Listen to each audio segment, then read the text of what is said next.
Mbuye wanga pera kuno mwana wanga lekazotima uzimisata machima wose ndakuruluka sendatanda wako siku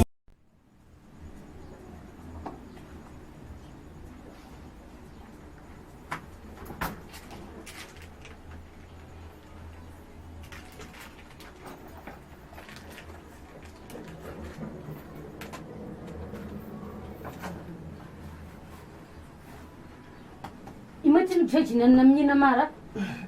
Oh, iyo. Utu chachini? Achini kucharichi. Nga upada utungumba charichi?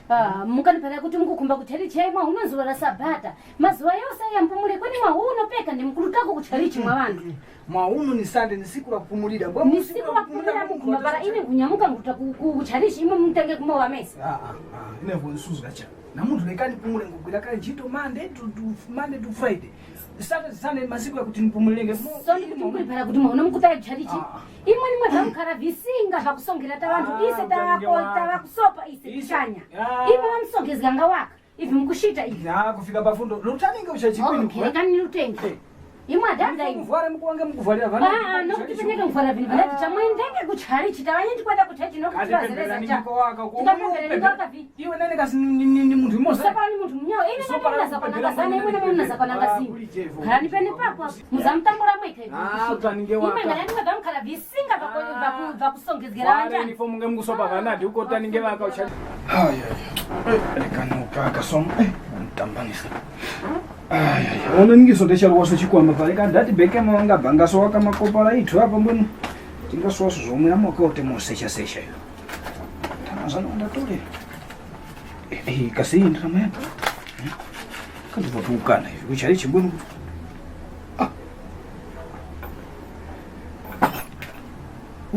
uyu mwanakazi uyu chimemene chuchitika chivichi lekanike papachanya saka tikawa mchitavishi Ovozesa hivi upangapa. Ni vishi ndeni. Wakati usopa ngusopa kwa upangapa. Ndi vozesa chome ninge nini? Usopa. Rekante sa mwana maringana para wawe nako.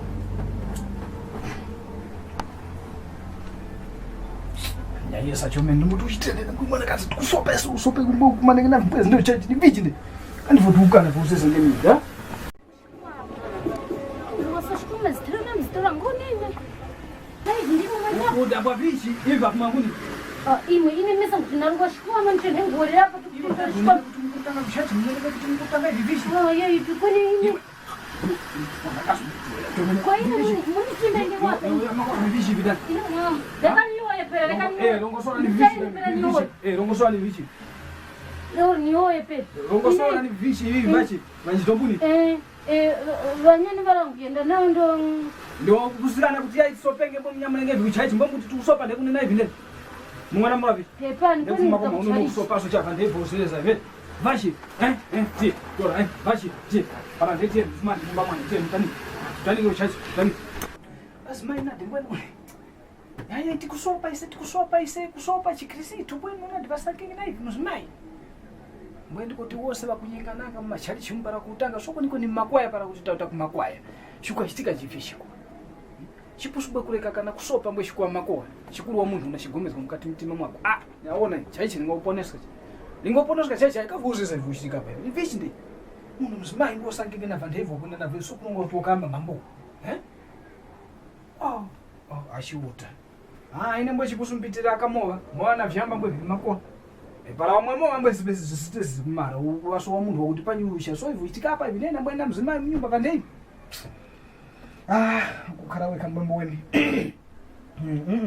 natondeka ndini